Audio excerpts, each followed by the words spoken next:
రేపే శుక్రవారం ఎంతో పవిత్రమైనటువంటి రోజు కనుక రేపు మర్చిపోకుండా కేవలం ఒకే ఒక్క తమలపాకుతో ఈ పరిహారం చేయండి. లక్ష్మీదేవి యొక్క అనుగ్రహంతో కోట్లు సంపాదిస్తారు. అంతేకాదు కోరుకున్నంత ఐశ్వర్యం. శ్రీ వారాహీదేవి జ్యోతిష్యాలయం.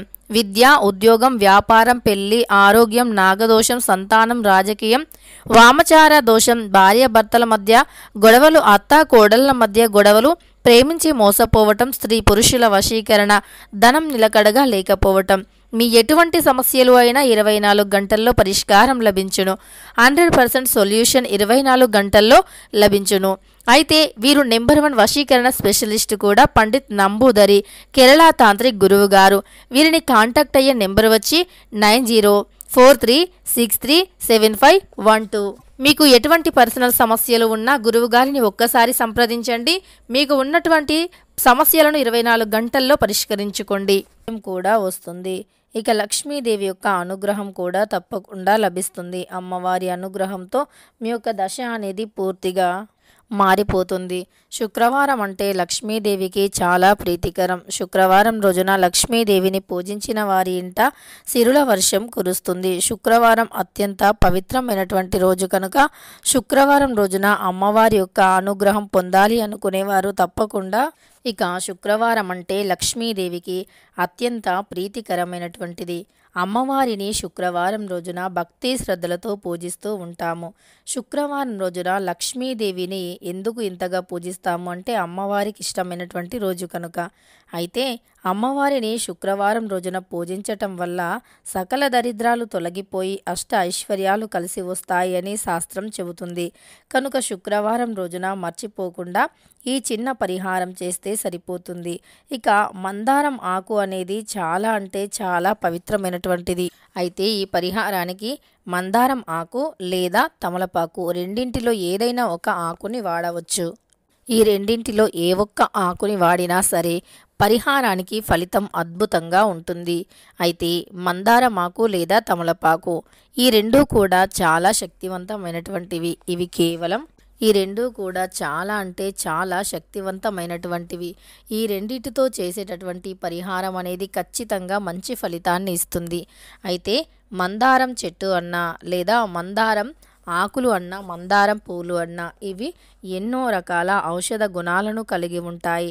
మందారం చెట్టు ఇంట్లో పెంచుకోవటం వల్ల ఎప్పటికైనా సరే ధనవంతులుగా మారుతారు అని శాస్త్రం చెబుతుంది. మందారం చెట్టు ఇంటి ముందు పెంచుకుంటే ఇంటి లోపలికి ఏవైనా దుష్టశక్తులు కానీ నెగిటివ్ ఎనర్జీ కానీ రాకుండా మందారం చెట్టు అనేది అడ్డుకుంటుంది అని శాస్త్రం చెబుతుంది. ఈ మందారం చెట్టు ఇంటి ముందు పెంచుకుంటే సకల దరిద్రాలు తొలగిపోయి అష్ట ఐశ్వర్యాలు కలిసి వస్తాయి. మందారం చెట్టు చాలా పవిత్రమైనటువంటిది. అలానే తమలపాకు చెట్టు కూడా అంతే శక్తివంతమైనటువంటిది, అంతే పవిత్రమైనటువంటిది. మందారం చెట్టు అలానే తమలపాకు చెట్టు ఈ రెండూ కూడా ఎంతో పవిత్రమైనటువంటిది. ఇక తమలపాకు చెట్టునైనా లేదా మందారం చెట్టుని అయినా ఇంట్లో పెంచుకోవాలి. మందారం చెట్టు కూడా చాలా పవిత్రమైనది. తమలపాకు చెట్టు ఇంట్లో గుమ్మానికి ఎడమవైపున పెంచుకోవటం వల్ల ఇంట్లో లక్ష్మీదేవి స్థిరంగా ఉంటుంది అని శాస్త్రం చెబుతుంది. అంతేకాదు గణపతి యొక్క అనుగ్రహం అలానే ఆంజనేయ స్వామి వారి అనుగ్రహం కలుగుతుంది అని శాస్త్రం చెబుతుంది. కనుక మందారం చెట్టుని మరియు తమలపాకు చెట్టుని ఈ రెండింటిలో ఏదైనా చెట్టుని లేదా రెండు చెట్లు అయినా ఇంట్లో పెంచుకోవటం వల్ల చాలా మంచి ఫలితం ఉంటుంది అని శాస్త్రం చెబుతుంది. కనుక ఈ రెండింటిలో ఏదైనా ఒక ఆకుని తప్పకుండా ఇంట్లో పెంచుకోవాలి. ఈ రెండు చెట్లను పెంచుకోవటం వల్ల మంచి ఫలితంతో పాటు ఆరోగ్యం కూడా చాలా బాగుంటుంది. డబ్బు ఒకటే కాకుండా ఆరోగ్యం కూడా చాలా బాగుంటుంది. ఆరోగ్యం, ఐశ్వర్యం, ఆనందం అన్నీ కూడా మీ సొంతం అవుతాయి. ఇక ఈ రెండు చెట్లను కూడా ఇంట్లో పెంచుకోవటం వల్ల తప్పకుండా అదృష్టం అనేది కలిసి వస్తుంది అని శాస్త్రం చెబుతుంది. మరి ఎంతో పవిత్రమైనటువంటి రోజు మర్చిపోకుండా ఈ రోజున తమలపాకుతో కానీ మందారం ఆకుతో కానీ ఈ పరిహారం చేయాలి. ఇంతకీ ఈ చెట్ల ఆకులకి ఎందుకు లక్ష్మీదేవి అనుగ్రహం ఉంటుంది? వీటితో పరిహారం చేయటం వల్ల అమ్మవారి అనుగ్రహం ఎందుకు కలుగుతుంది అంటే చెట్లు అనేవి చాలా పవిత్రమైనటువంటివి. ఈ చెట్లను పూజించటం వల్ల దరిద్రాలు తొలగిపోతాయి. ఇక లక్ష్మీదేవికి చెట్లు ఆకులు అన్న ఎందుకు ఇష్టం అంటే, అమ్మవారు పాల సముద్రం నుండి ఉద్భవించే సమయంలో అమ్మవారితో పాటు కొన్ని రకాల కల్పవృక్షాలు కూడా ఉద్భవించాయి. అందుకే ఆ చెట్లకి అమ్మవారి యొక్క అనుగ్రహం అనేది ఉంటుంది. తద్వారా ఆ చెట్ల యొక్క ఆకులకి కూడా అంతే ప్రాధాన్యత ఉంటుంది. ఆ చెట్ల యొక్క ఆకులు అన్న లక్ష్మీదేవికి అంతే ప్రీతికరం. కనుక ఆ చెట్ల యొక్క అంటే ఏవైతే ఈ చెట్లు ఉన్నాయో, మందారం ఆకు కానీ లేదా ఇంకా మందారం ఆకు, వీటితో పాటు మరికొన్ని రకాల చెట్లు వాటి యొక్క ఆకులు, అందులో తమలపాకు చెట్టుకి మరియు తమలపాకులకి ఎక్కువ ప్రాధాన్యత ఉంటుంది. ఎందుకంటే ఆ చెట్ల యొక్క ఆకులు అనేవి చాలా పవిత్రమైనటువంటివి. అంటే ఆ చెట్ల యొక్క ఆకులతో పాటు ఆ చెట్లు కూడా ఎంతో పవిత్రమైనటువంటివి. ముఖ్యంగా తమలపాకులో 3 దేవతలు కొలువై ఉన్నారు అని. ఇక మందారం ఆకు లేదా ఈ యొక్క తమలపాకులు, ముఖ్యంగా అయితే మనం తమలపాకులను పూజలో ఎక్కువగా ఉపయోగిస్తూ ఉంటాము. ఇందులో 3 దేవతలు కొలువై ఉంటారు కనుక. అయితే లక్ష్మీదేవి, పార్వతీదేవి, సరస్వతీదేవి ఈ 3 కూడా తమలపాకులో కొలువై ఉంటారు అని శాస్త్రం చెబుతుంది. అందువల్ల ఈ యొక్క ఆకులకి చాలా శక్తి అనేది ఉంటుంది. తమలపాకులు అనేవి చాలా శక్తివంతమైనటువంటివి. ప్రతి పూజలో కూడా ఉపయోగించేటటువంటివి. ఇక ఈ యొక్క తమలపాకులతో రేపు శుక్రవారం రోజున ఈ పరిహారాలు చేస్తే డబ్బు సమస్యలు ఉండవు. ఈ రోజుల్లో చాలామంది ఎదుర్కొనేటటువంటి అతి పెద్ద సమస్య ఏదైనా ఉంది అంటే అది డబ్బుకు సంబంధించినటువంటి సమస్యే అని చెప్పుకోవచ్చు. ఇక డబ్బుకు సంబంధించినటువంటి సమస్యలను తొలగించుకోవాలి అన్నా, డబ్బు సమస్యలు తొలగిపోయి ఆర్థికంగా మనం ఎదగాలి అన్నా, అలానే మనం జీవితంలో పై స్థాయికి ఎదగాలి అన్నా, జీవితంలో అన్ని విధాలుగా బాగుండాలి అన్నా, కుటుంబంలో మనం అంటే మంచిగా ఉండాలి అన్నా, ప్రతి సమస్య తొలగిపోయి ఆరోగ్యంగా ఐశ్వర్యంగా ఉండాలి అన్నా ఖచ్చితంగా ఈ పరిహారం చేయవలసిందే. అయితే ఈ పరిహారం చేయటం వల్ల అన్ని విధాలుగా కూడా చాలా బాగుంటుంది. డబ్బు సమస్యలు అయితే ఖచ్చితంగా తొలగిపోతాయి. డబ్బు అనేది ఏదో ఒక రూపంలో వస్తూనే ఉంటుంది. డబ్బుకు సంబంధించినటువంటి ప్రతి సమస్య కూడా, డబ్బు సమస్యలు తొలగిపోయి డబ్బు అనేది సంపాదించడానికి అనేక రకాల మార్గాలు అనేవి తెరుచుకుంటాయి. డబ్బుని సంపాదిస్తూనే ఉంటాము.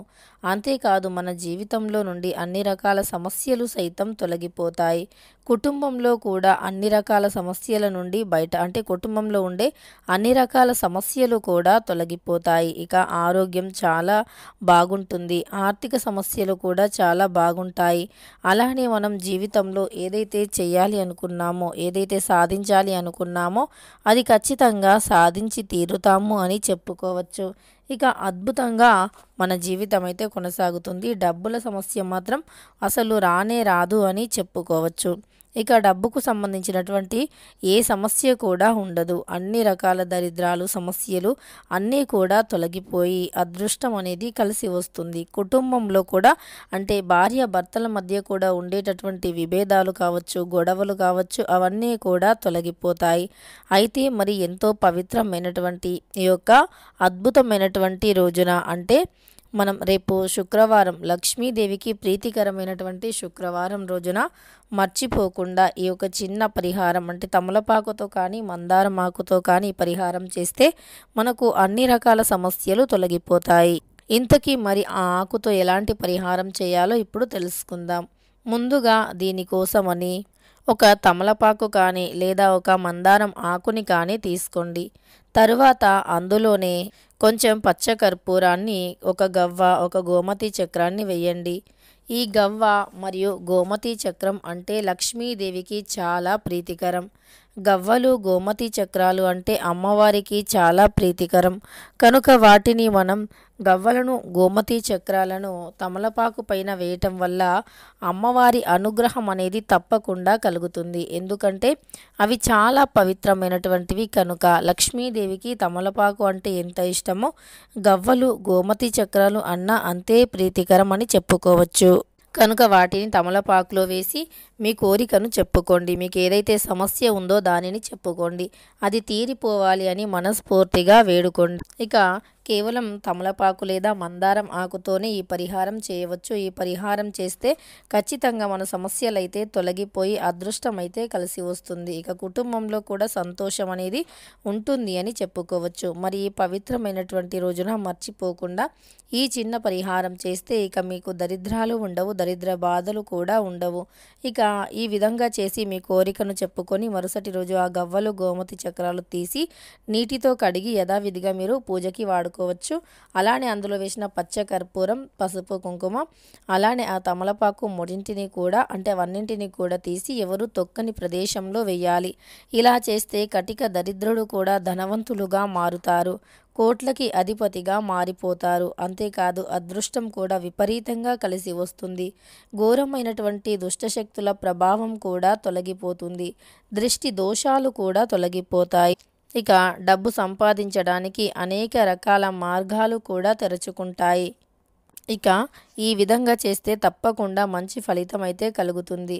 తెలుసుకున్నారు కదా, ఎంతో పవిత్రమైనటువంటి రోజున ఏ పరిహారం చేయాలి, ఎలాంటి పరిహారాలు చేస్తే అదృష్టం కలిసి వస్తుంది అని. వీడియో నచ్చితే లైక్ చేయడం మర్చిపోకండి. ఇలాంటి ఎన్నో వీడియోస్ కోసం ఛానల్ని తప్పకుండా